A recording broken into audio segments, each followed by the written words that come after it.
Well, we didn't quite get the outcome that we wanted from our second matchup against the Lions, but I think we could all agree that the Packers played quite well and still look solid for the postseason. We'll recap that game as well as look ahead to the next road game in Seattle. The playoffs are getting closer, and we've got a lot to discuss. There's also plenty of feedback from all of you as well, so let's strap in for another edition of your Packers Fan Podcast.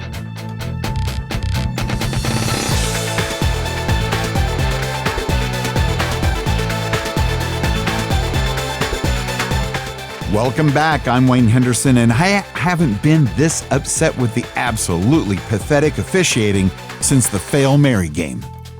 Oh boy, it starts. I'm Scott Clark. You might know me from the Gaming Outsider podcast, and it's the beginning to look a lot like Christmas.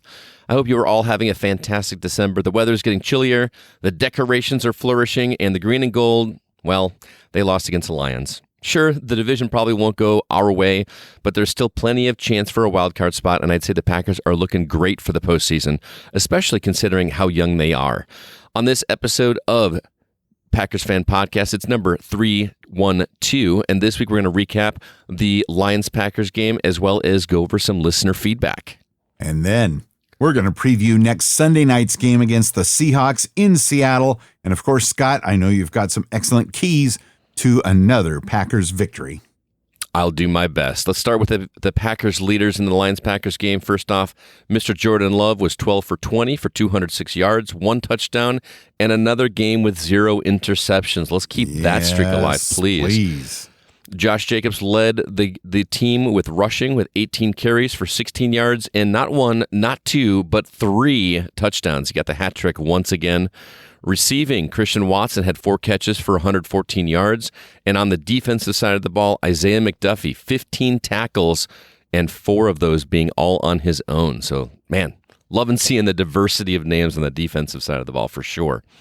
Let's start with the Packers' first defensive drive because they did win the toss and deferred. Lions started the game with a near picture-perfect drive into the end zone. A holding penalty pushed Detroit back to 1st and goal on the 20. It looked like it was going to be a forced fourth down, but an illegal contact gave the Lions 1st and goal just inside the 4-yard line. Montgomery was pretty much able to walk into the end zone for a touchdown. Lions led 7-0 at that point. What happened once we got the ball, Wayne? Once we got the ball, we're going to try to turn things around because that was a shocking start. So on the Packers' first offensive drive, Jordan Love gets sacked on the very first play after the kickoff on a play-action fail. Love then ran another one in to make up a little bit of the lost yardage. The drive was kept alive only because of a PI call on Detroit. We were eventually forced to punt, placing the Lions inside the 10-yard line because we do have Daniel Whalen, who's having a stellar season punting for the Packers. Yeah, that dude does not get enough credit. I know we say his name quite a bit here, but man, that dude knows how to put the ball where it needs to be. It's great. Had a solid drive in the second half of the game. We had solid runs by Jacobs and Wilson. Love had a 14-yard run, which was his longest of the season. We were saved by a PI call in the end zone that negated an interception, thankfully. And the very next play, Jacob waltzed in to close the gap. Lions were still ahead at this point, 10-7, but what a good drive for the Packers at that time. Yeah, when it was about halftime, we were down by, 10, something like that, I don't know. But I wasn't nervous because I know that we're a second half team. I wish, we would just start strong. But I watching with my wife and her mother, I'm like, it's no worries. The second half, watch, you'll see. And we did see because Green Bay came out of the half with a fire lit underneath them. The offense didn't have a single running play in this series, though, which is kind of a big deal since Love only threw 3 passes in the first half of the game. So kicking off the second half, 59-yard pass to Watson was absolutely gorgeous, put him in scoring position. 3 plays later, Tucker Kraft caught a laser in the end zone to keep the Packers into the ball game. The Lions were up 17-14, but it was looking a lot better all of a sudden. Sure was. Keyshawn Nixon had a huge pick on the very next series. This put Green Bay in scoring position at the Detroit 16. We gained a Wicks first down to leave 6 yards for a score, and then we started hurrying up that offense. Followed it with a handoff to Josh Jacobs, who powered his way through the line for the score. Packers were able to take their first lead at this point, 21-17. Fantastic at that particular point. And I was very happy to see Keyshawn Nixon get that interception. I just assumed that all of a sudden teams figured out that Xavier McKinney is a stellar guy at his position, so they're just not throwing it his way as much. It seemed like it, yeah. Because I would expect a lot more interceptions by X, but we'll take them whoever gets them. We then had a huge stop on fourth down. Detroit went for it, as is tradition, on 4th and 1 on their own 30 or so. This was the fourth attempt at fourth down by the Lions. They were successful for all of the first 3 tries. Thankfully, the Packers stopped the pitched run this time around, took over with great field position, and Kraft kept the drive alive with a huge sideline catch. He added what we like to call a little bit of flourish when he got up from the sandwich hit by 2 Lions. It just popped up in incredible fashion.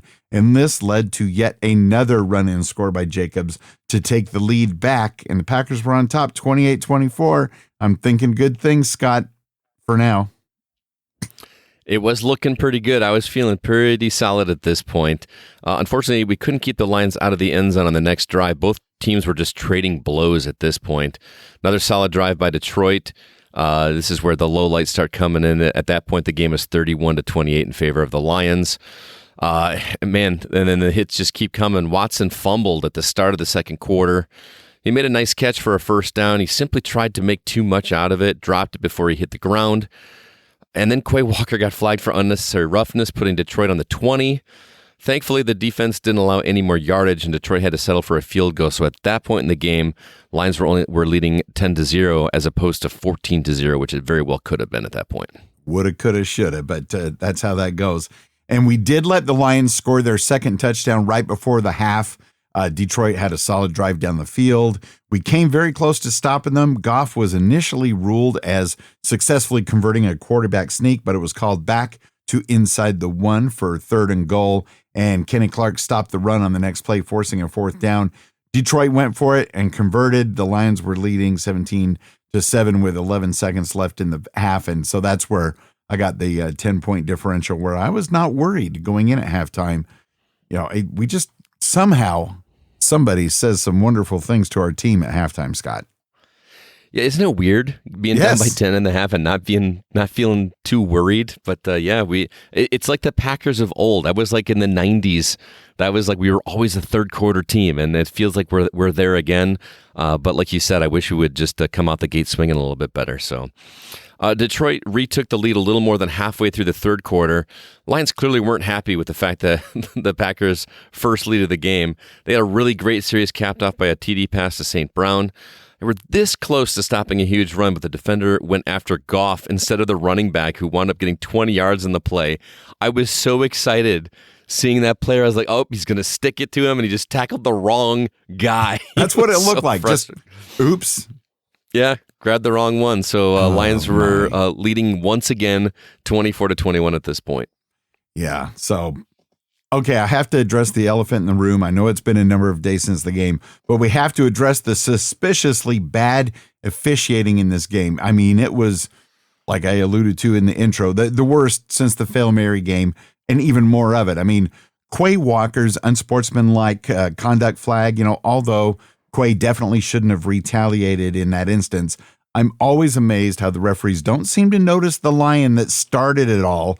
And when Quay did push back, that Lions lineman proved to be one of the biggest floppers I've seen in a long time. Is to give him a Emmy right now because it was insane. And then the one that really got me fired up, the blatant hands to the face of Jordan Love that didn't get called, that could have saved the drive, and a high level of ineptness in not calling hands to Xavier McKinney's face as well. It was so bad, you saw this, I know, that it pushed McKinney's helmet right off of his head. Yeah, he even had a look on his face like, y'all saw that, right? Like, I don't have a helmet on. How do you think that happened? And shortly before the 2-minute warning of the first half, Coach LaFleur was livid and tried to communicate with the refs. It appears that he wanted to know why a flag wasn't thrown for the Lions committing a pick play against us when they did throw a flag against us for doing something similar, even though not as egregious, just a little bit earlier in the game. And I could go on and on and on, but I know y'all get the message. But this was bad. Man, I understand the frustration, but man, this was a good game. This was a good game. I don't think any of these things would have been a deal breaker. The Packers should be proud of how they played. Oh, for sure. They played an 11-1 game, played a solid game. They didn't have enough points at the end. I don't think any of these plays would have turned the tides. I don't know, Scott. It just feels that it's all anybody's talking about anymore. Man is like, they feel like excuses instead of they just got outplayed. There's a reason the Lions are 11-1. They're now 12-1, is because they're one of the hottest teams in the league. I'm not gonna subscribe to, the refs are Lions fans or anything like that. They just simply got outplayed. That. I know, but it's just that's the go-to automatically with so many fans. It's like we did get outplayed. We played very well, but we did get outplayed. That is why we lost the game.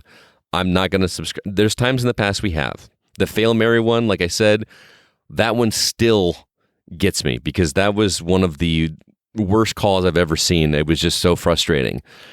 This was not near that to me. There were some calls, some questionable calls, yes, but that's not why we lost this game. We got outplayed. That's my 2 cents. I will say in closing arguments that if flags would have been thrown on even 2 of these, it would have been a different game.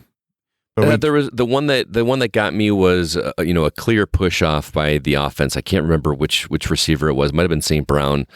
Like he pushed off of I can't remember if it was McKinney or if it was I can't remember what cornerback maybe it was. And I'm like, why? And he kept got a first down on that one. That one got me a little bit, but I don't know, man. There's so much to see. And weren't they down a guy? Didn't one of the refs get hurt and they were down from 6 to 5 or something like that for the second half of the game? For at least part of it, yeah. Yeah. So I don't know. That's my 2 cents. The better team won in this case.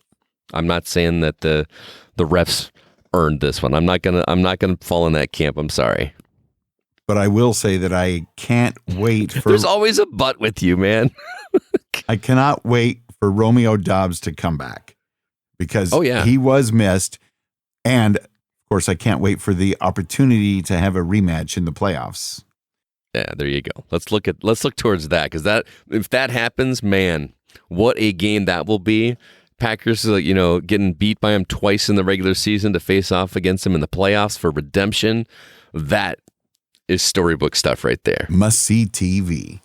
So to kind of close out the conversation, our weekly poll we posted in our Facebook group, which you can find at PackersCommunity.com as well as on X over at Packers Fan Pod. We post it shortly after the game is done.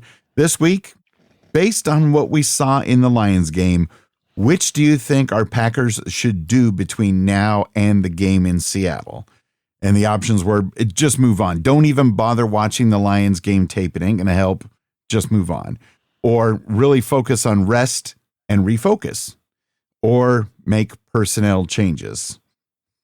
And then we did get a couple of write-in votes in the Facebook group of, remember, Packers, that a pass rushing exists. And that was written in by Jared Mancini Kerr. And one written in by Joe Christensen is, be proud of most of our effort. The Lions are a good team, and we could have beaten them, which is very similar to just move on. Don't bother watching the tape. So what's interesting, I'll go over the votes, how they came out, but did any of those strike a chord with you, Scott? I will never say don't bother watching the Lions game tape.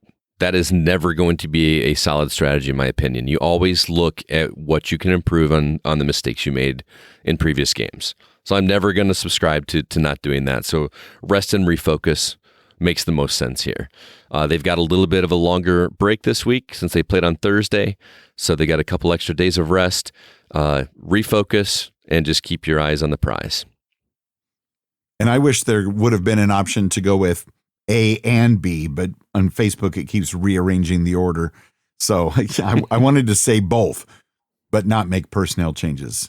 I wanted to say rest and refocus and don't watch the tape. But What's interesting, totally different results on X as in the Facebook group.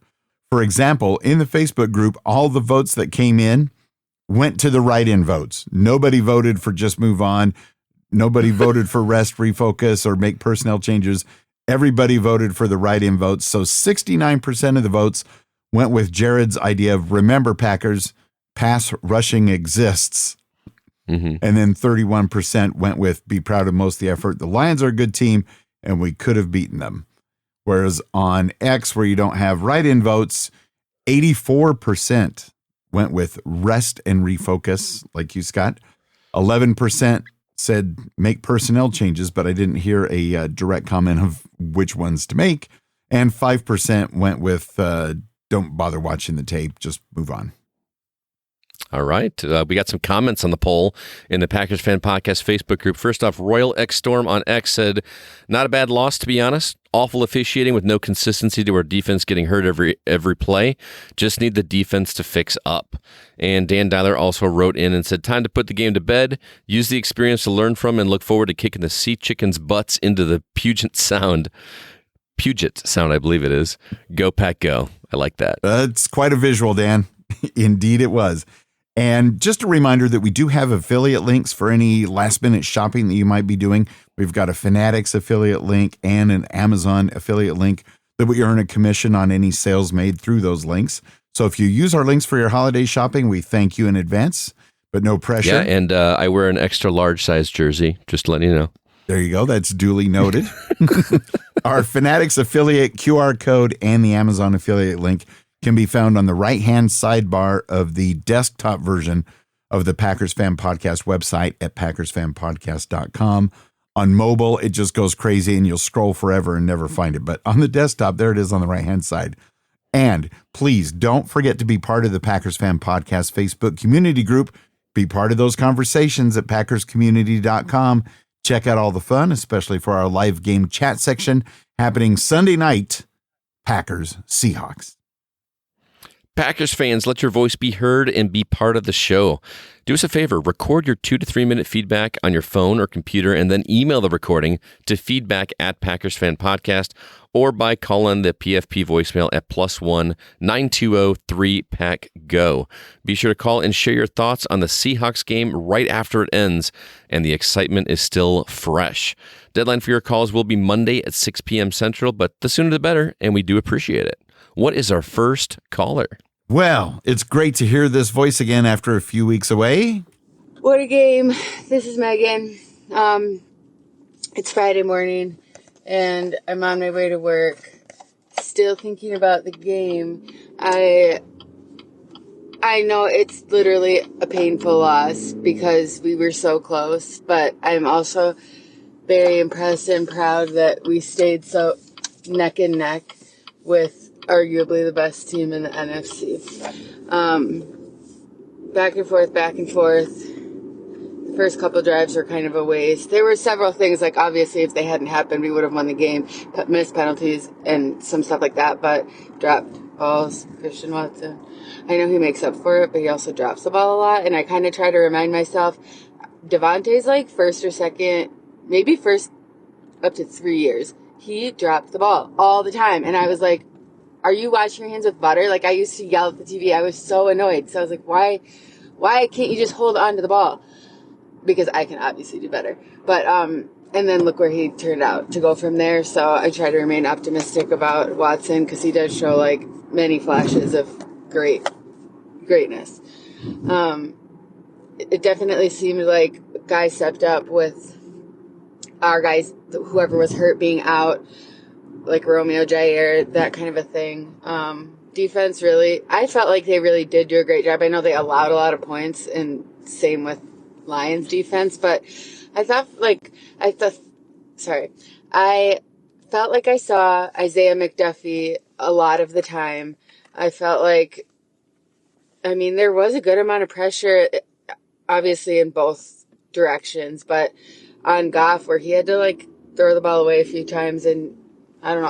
I felt like we did do a pretty good job. The very last extended drive, not being able to stop them, like many times was frustrating because I felt like that really was our chance. Like, and there was another time that like they were going for it on like 4th and 1, and the defense stopped them, our defense, and it was like I felt like they just knew that they had no other choice. So I wish they would have functioned the same way at the end of the game, but also I don't know the whole story, but I wish they could have just made that stop so we would have had the chance with the ball one more time. But yeah, all in all, I feel very proud of the team and the direction that they're heading. And now we have Seattle. I feel like that's at Seattle, but I could be wrong.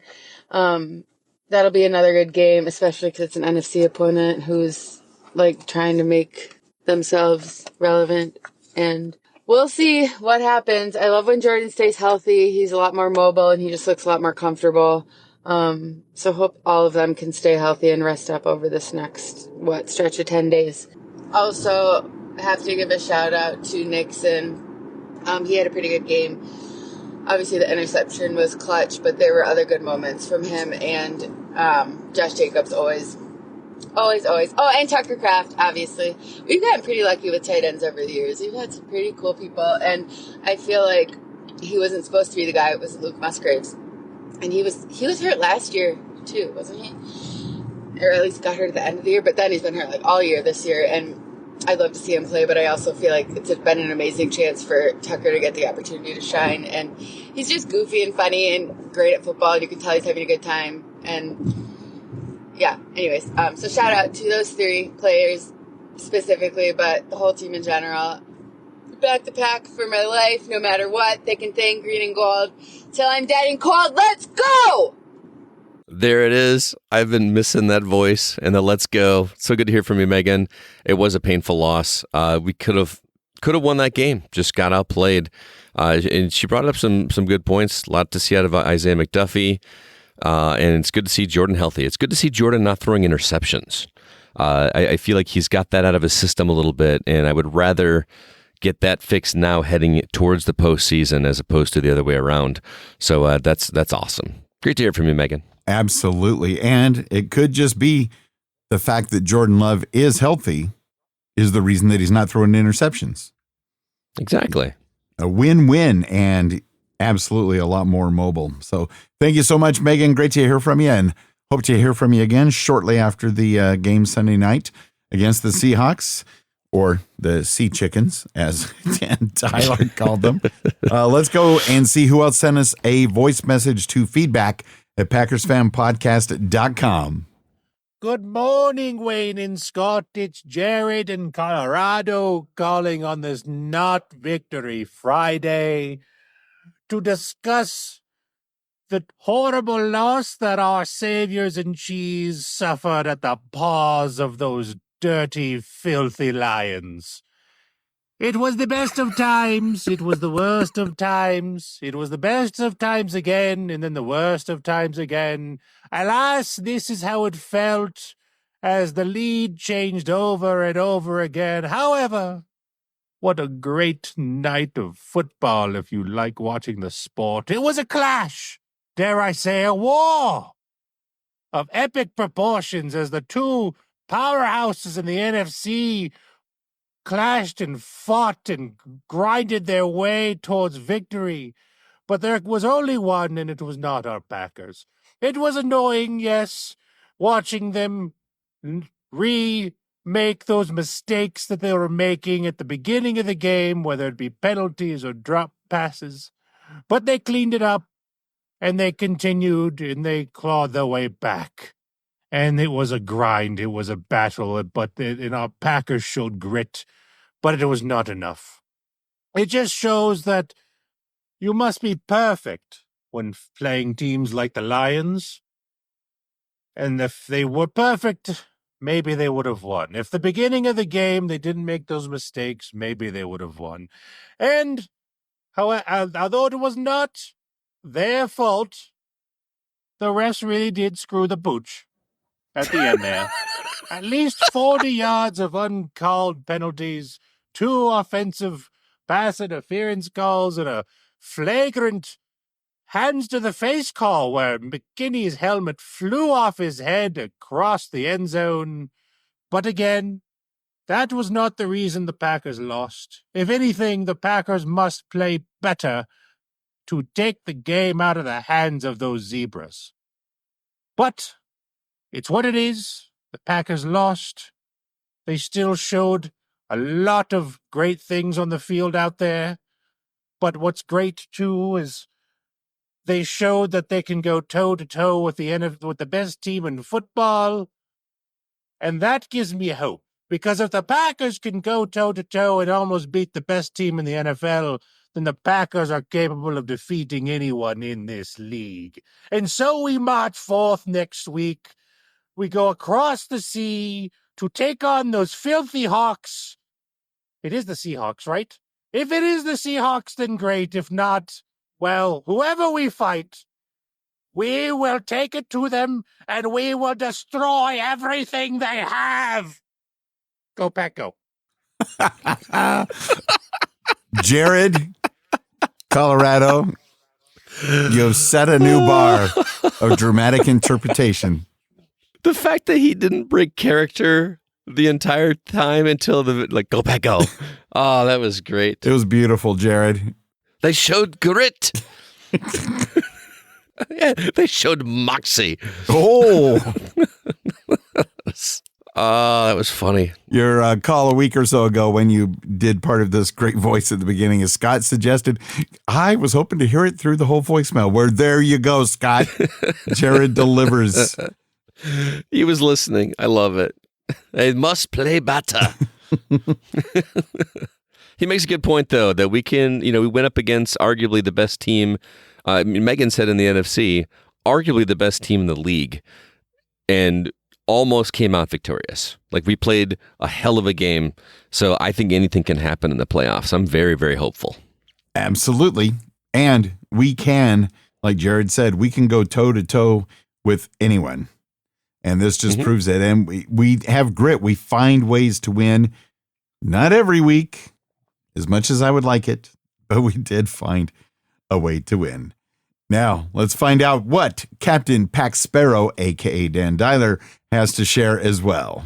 Go, go, go, go, go, go, go, go, Pack, go! Well, that wasn't the result we wanted, but it's the result we got.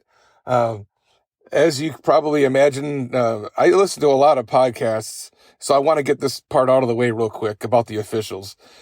I'm never going to blame the officials for causing the result of a game to go one way or the other, but it was really interesting to me as I was at work, listening to the podcast that I listened to. I listened to a whole lot of Packer content, and I listened to a couple of guys, Andy Herman and Aaron Nagler. They are actually invited by the Packers organization to be a part of their press conferences. And also at times, sometimes they're even up there in the press box covering the game. And so these guys, I've never heard them critique or criticize the officials until this week. It's kind of crazy. I'm just going to put it out there like that and, do with you what you want. It was really inexplicable, the slow start that we had. Why did they go pass heavy in the first 3 possessions? Out of the first 13 plays, there were only 3 run calls, resulting in a punt, and a fumble. And I don't understand why, because this Detroit Lions defense has been decimated with injuries. You need to attack that and establish your rhythm. And you establish your rhythm by establishing the run first, and then you can pass. Then you can do play action. You can't do play action to set up the run. So that was a head scratcher. However, it was really good to see Love being smart with the ball again. He only had 8 incompletions out of 20. 5 of those were throwaways, and 2 of those were drop balls. I was really happy to see him doing the throwaways instead of trying to force something. And as a result, for the 3rd game in a row, what do you get? No interceptions. It was a really big surprise that Jaden Reed wasn't involved too much. He only had 1 target, no catches, and especially in a game that had no Romeo Dubs in it. Defense, question mark? What defense? they allowed 4 out of 5 fourth down conversions to be made. You just can't do that if you're going to be a contender in this league. They allowed the Lions to run 76 plays and control the ball for over 36 minutes. And going back to what I said earlier about the Lions defense being absolutely decimated, they had all the opportunity in the world to just let Josh Jacobs and Chris Brooks and Eric Wilson just to run roughshod all over the Lions defense and establish the pace of the game. And I don't know if this is a game of chess or checkers, but maybe they were doing that for a reason, but in anticipation of potentially, facing the Lions in the playoffs. But, you got to play the game that you're in right now. You don't need to necessarily play for the future unless you're talking about, trying to save another player from injuries that's coming off of an injury. The run D did absolutely outstanding, I think. They allowed the best running back duo in the NFL. They held them to under 100 yards. Now, the really cool highlight, I thought, was the Tucker Kraft reception. And then when that dirty bleep player, Kirby Joseph, went for his knees, then he got hit by the Lions defender, and he just kicked right back up after that hard hit. That was so cool. He was like, yeah, you can hit me, but I'm going to get right back up. And moving forward, and I know it sounds cliche because I think a lot of us have heard it often, but it's really hard to beat a team 3 times in the same season. And if the course runs as it looks like it, we could be facing the Lions for the 3rd time this season in the playoffs, in the postseason. And I think this time we got their number. I mean, we took them down to the wire at their house, and, we can do it again. We've proven it time and time again. And on this Sunday night, we got the Seattle Sea Chickens. They're coming off a big win over their own division rivals, the Arizona Cardinals. Right now, we're favored to win by 2.5 points. It's great football weather, it looks like, down out there in Seattle. And even though we've had our troubles out there, I'm predicting a 34-26 Packer win. Go, go, go, go, go, go, go, go, go, Pack, go!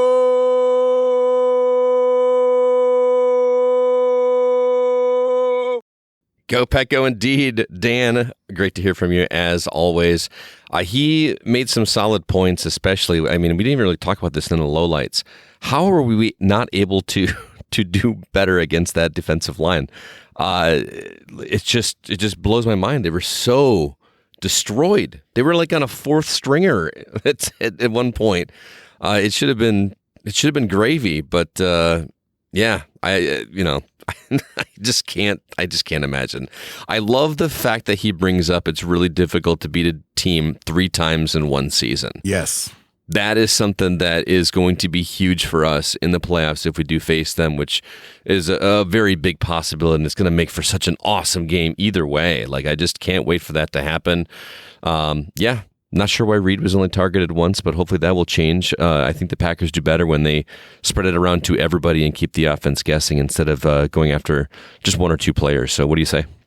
Yeah, there has to be a reason behind why we only targeted Reed one time, because he's really been coming on strong. So I don't know if he was ill or what have you, but we do need to establish the run first to open up the passing game, like Dan said. Yeah, it's not the other way around. It doesn't really work.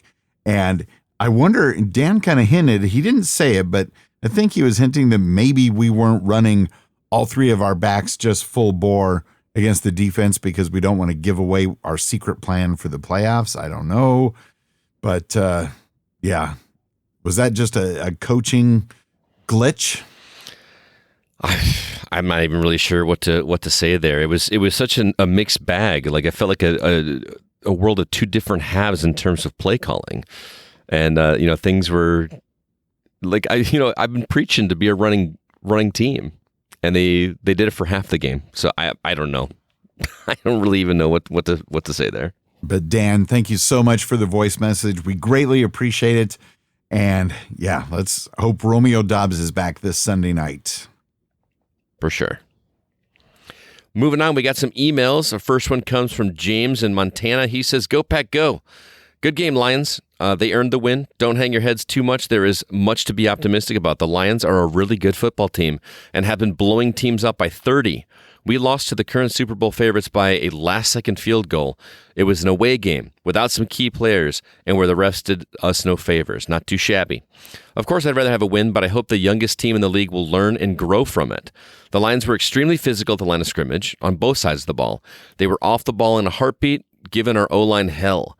Jordan made some great plays, but also took a few too many hits. Our goal line fourth down defense needs some work. It was extremely frustrating to watch them convert most of their fourth downs. Fingers crossed that we get more players back for next week's game.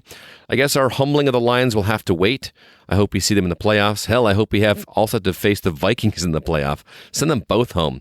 Bring them in close post-game and whisper, "The North remembers." On to Seattle. No more losses until next season. Let's freaking go, Pack, go. Go, Pack, go, indeed. James from Montana. Thanks so much, man, for the email. That's a really great one. I love that email.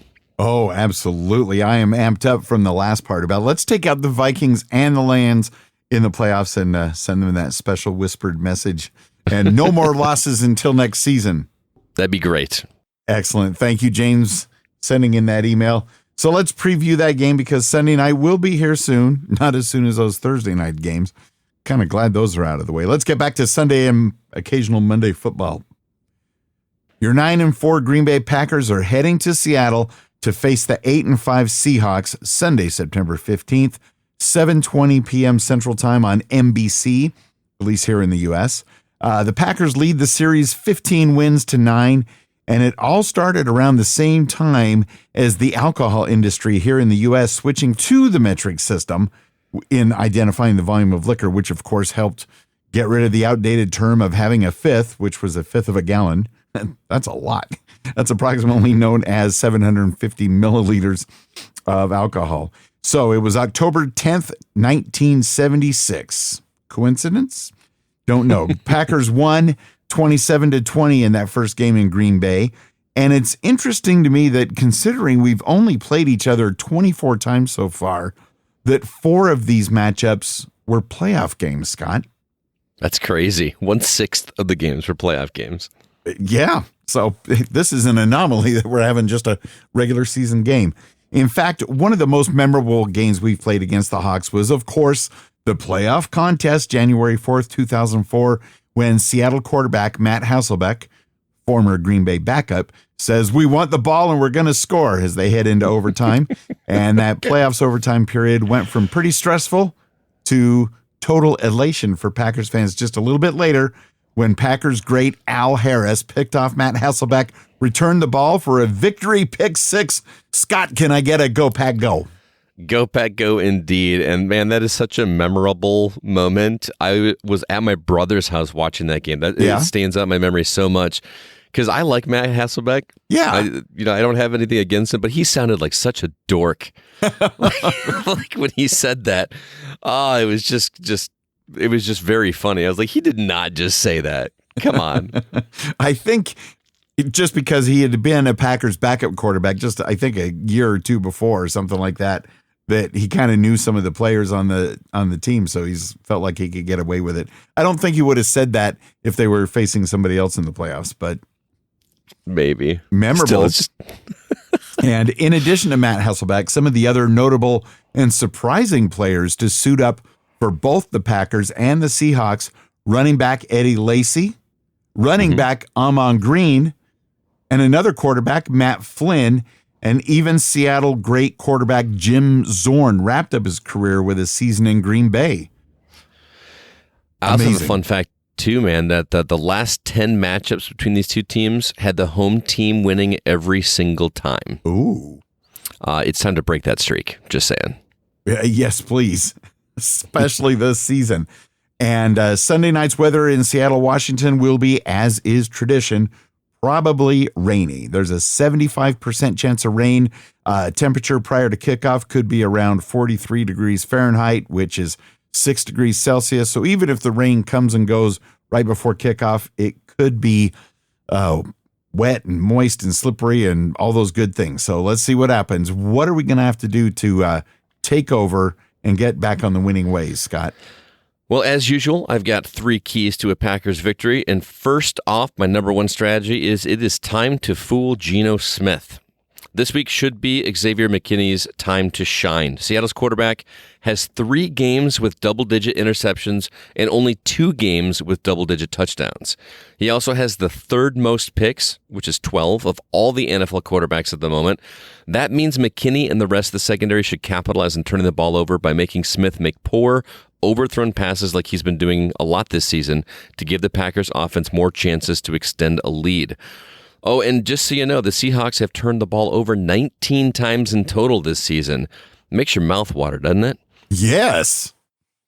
Strategy number 2, take advantage of a weak offensive line. Seattle's left tackle, Charles Cross, is really the only real threat on their offensive line.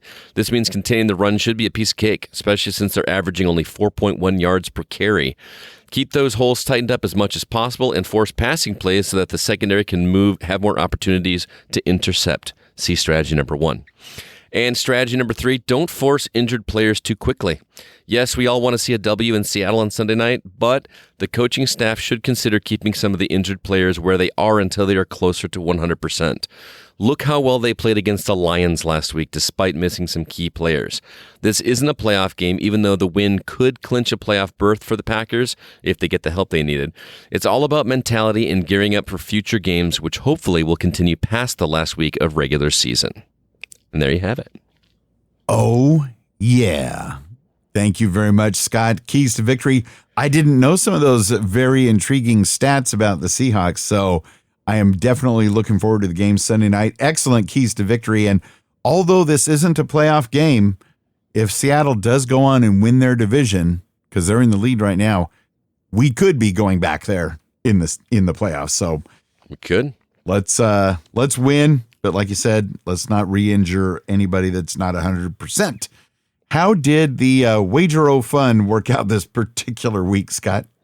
Well, it didn't work out well for either you or myself because we both picked the Packers to win and they unfortunately lost. So ours, nothing happened with you and me. However, on the PFP side of the ball, we had one person that picked a Detroit win, and that one person was Brett Connor. He predicted a win of 28-24 in favor of Detroit.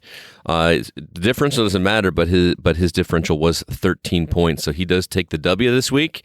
That means that Brett Connor has 5 wins. Wow. Solid in first place. Dan Dowler has 2 wins in second place, and then there's a 4-way tie for third place with David Newman, Jay Walters, Garrett Stritzel, and David Hawkins. As for this week, and Wayne, you were still leading 5-2. Man, it is a close race between you and I. Brett Connor. No, it's not. It's pretty close compared to Brett Connor in the gang. He could clinch, but of course, with the Packers probably going into the playoffs, there'll be more chances for everybody to kind of catch up and see how that all goes. But and I'm here for it. This week's prediction, I'm going to predict a Packers win. There's no reason this game shouldn't be a win by the Packers, and I think it's going to be a high-scoring game. I think there's a lot to exploit here. The Seahawks are not nearly as strong as the Lions, even if they are playing at home away. They played away at Detroit and only lost by a game-winning field goal. So I'm going to say Green Bay 27, Seattle 17. How about you, sir? Oh, that's a solid guess. But you said that you expect a high-scoring game. That's high-scoring? Well, I meant in terms of the gap. I don't think it's... Usually I pick these pretty close, like within 3 or 4 points. I think Packers are going to win by 10. I also believe the Packers are going to win by 10. It's going to be Green Bay 31, Seattle 21. Well, let's see what the listeners said. We've got the ones in so far from Brett Connor, who says Green Bay 30, Seattle 24. Jacob Cyril says Green Bay 27, Seattle 17. Hey, we had the same prediction. I swear, guys, I make my picks before I look at yours. Garrett Stritzel says Green Bay 31, Seattle 17. That's quite a big gap there. And Dan Dowler, as you heard earlier, says Green Bay 34, Seattle 26. So keep those picks coming in, guys, if you'd like your shot. And keep an eye on Brett Connor's guesses because he is on fire this season. Yeah, right. Absolute fire. The NFC North, The Lions, with a lot of help from the officials, are now 12-1. The Vikings, the Vikings are somehow 11-2. They're like the Chiefs of the NFC as far as they just are winning all these super close games. And every week, I think this is the week they're going to lose and let us make up ground. But now we have more ground to make up because we're 9-4 and the Bears are 4-9. But the way they played this week against the Niners, they looked like they only have one win. They look like they've absolutely given up. They were pathetic. Did you see the stat? It was something like 300 yards to 2 yards or something like that. It was something ridiculous in the first half. Yeah, it was like somebody else translated it to the Bears have more punts than yards. They had 5 punts and 2 yards. I got to say something here too, with the other games. I didn't watch a lot of football this week since the Packers weren't playing. I kind of took some time to get some other things done, but I did keep up with some of the stats and highlights and stuff. And I will never come outright and say and fall in line with the conspiracy theorists and everything like that. But the Chiefs, man, it is getting harder and harder to argue against this whole conspiracy theory of the NFL being scripted and everything. Because come on, I can't be the only one that I hate to be that guy, but come on, off of the goalpost to win the game. Yeah, what are the odds that it's going to bounce in after doinking on the goalpost? Of course, Chiefs and the other things that happened in that game. And the Bills, I think, were ripped off due to poor officiating right at the end of the game. They had to waste a timeout needlessly at the end because their quarterback had made a touchdown, but the refs didn't call it a touchdown. So the Bills had to throw out a timeout so it could be reviewed, which was just a waste. And they woulda, coulda, shoulda, but that was frustrating. And some of the other just wacky ends like that Chiefs game. And then how the Cowboys game ended. You said you didn't see much TV. Did you see the end of the Cowboys-Bengals game last night? I did not see it. I actually watched the first part of the game, but I did not finish it. I fell asleep. At the very end, the Bengals were in the lead, I think by 3, but the Cowboys stopped them with like a minute or something like that to go and forced them to punt. The Cowboys blocked the punt. But due to a crazy set of circumstances and people accidentally touching the ball, the Cowboys did not recover the punt. They blocked the punt. What? The Bengals got it back and got a first down, and it was only like 10 yards. So it was less. It was like 4th and 29. They punted it. It got blocked, went 10 yards. They somehow recovered so they could just run out the clock. And it was like, usually when you block a punt, you recover or something. It was maddening. Comedy of errors for sure. Yeah, sorry, Cowboys. It's over. Wish I would have stayed up and watched that game. But anyway, moving on, I want to remind you guys about my other podcast, The Gaming Outsider. If you love video games as much as I do, please give us a listen. We got new episodes every Thursday, and this week is no different. We are getting into the Christmas spirit by talking about what's on ours and our listeners' Christmas wish lists in terms of video games, what we would like to see under the tree. We're also played the new Indiana Jones game that just came out this past weekend, and it is something special. I highly recommend checking that out. You can hear my show at the same place as you listen to this one, and you can find our website at thegamingoutsider.com. Now, did you say thegamingoutsider.com? I did, sir. Thegamingoutsider.com. I just wanted to make sure. And I did hear a commercial for that game, and it sounds like it's canon or it takes place in between 2 of the movies. I don't want to say too much because it could get into spoilery bits a little bit. You'll be if you're a fan, you'll be very pleased. Okay, then. Is what I'll say. Didn't mean to delve into dangerous territory. Everybody, just go to thegamingoutsider.com.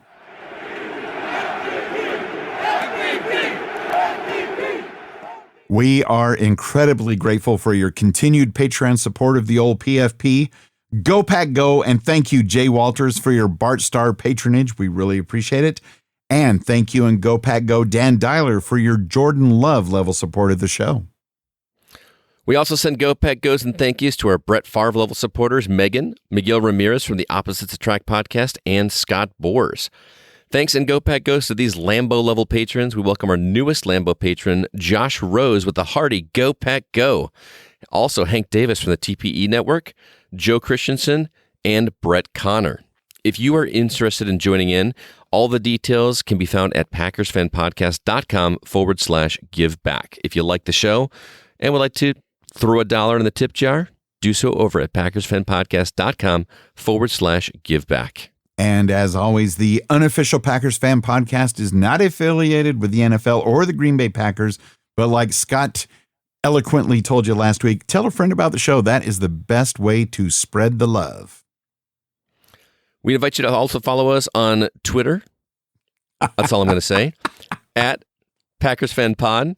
You can also follow us you can follow my personal handle at GoCastScott, or my podcast at The GoCast, and you can follow Wayne himself at Wayne Henderson. Now, here's our PFP community members, Andre in LA, Joe Christensen, Dan Dyler, and Megan. And although there's no place like home, they're here to root for the Packers onto a road win in the Emerald City. Go, Pack, go! Go Pack, go! Go, Pack, go!